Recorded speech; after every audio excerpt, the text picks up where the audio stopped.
алдыға барғанда Енді көп ақпарат теріс жеткеніне көзім жетті. Бізге мысалы айттым, 30 шақты адам өзге жұмысқа кірген,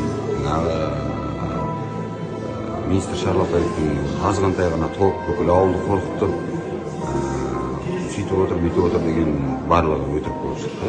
Менің көзім көрген мысалы, халықпен ашық кездесу өткіздік. Ол жерде бірде-бір адаммен жұмысқа кірдім деген жоқ. Не болмаса сол бүкіл ауылдың ішінен, мен сол заводтың салынуын қолдаймын. Не болмаса маған бәрібір деген бір адамды да көрген жоқпыз. Түгел қарсы болды. ендігі қадамдарыңыз қандай болады?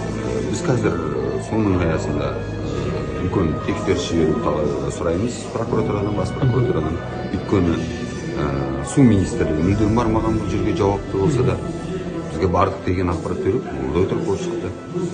Экология министрлігі қайда қарап отыр деген тағы сұрақ туындайды заңда. Өйткені біз мысалы 2 тюльпан жұлғандарды 11 миллион штраф аламыз.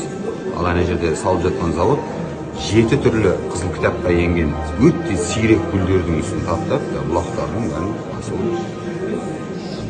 Ол жалпы маралдықтардың осы мәселені көтеріп келе жатқанда біраз жыл болды негізі. Комиссияны, министрліктің бәрін шақырған.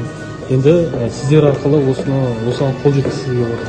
Сіздер арқылы да олардың бұл талаптар орындалмаса не істеу керек деп ойлайсыз? Өйткені бұл жерде олар инстанциялардың бәріне барып шыққан. Өздері айтып отыр, президенттен басқасынан бәрін сұрадық. Енді сіздер арқылы шығып отыр. Ол да орындалмаса енді бұл жерге осы уақытқа дейін барған инстанциялардың қайсы шынайы ақпарат айтып келді? Қайсы айтты? Жоқ, олар сол ауылына жеткізе алмай отыр осы менің білуімше. Облыс әкімі де бармаған. Өзі бармаған. Орынбасары барған. Сонан кейін көп жалған ақпарат ол жерде. Мысалы, жаңағы компания жол салды, өйтіп, оның бәрі облыстық бюджеттен бөлінген ақшалар алды. Медпункт бар. Жоқ, кешіріңіз, мен сұрағым жалпы.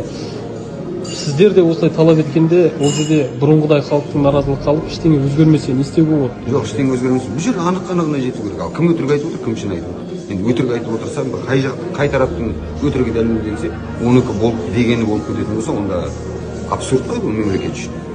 Қалай? Қаншама ара шаруашылығын ұстап отырғандар бар, 11 ара шаруашылығы бар. Сонан кейін жер бойынша да бұл жерде заңсыздықтар бар. Берілу бойынша. Оның арты жаман болады ғой.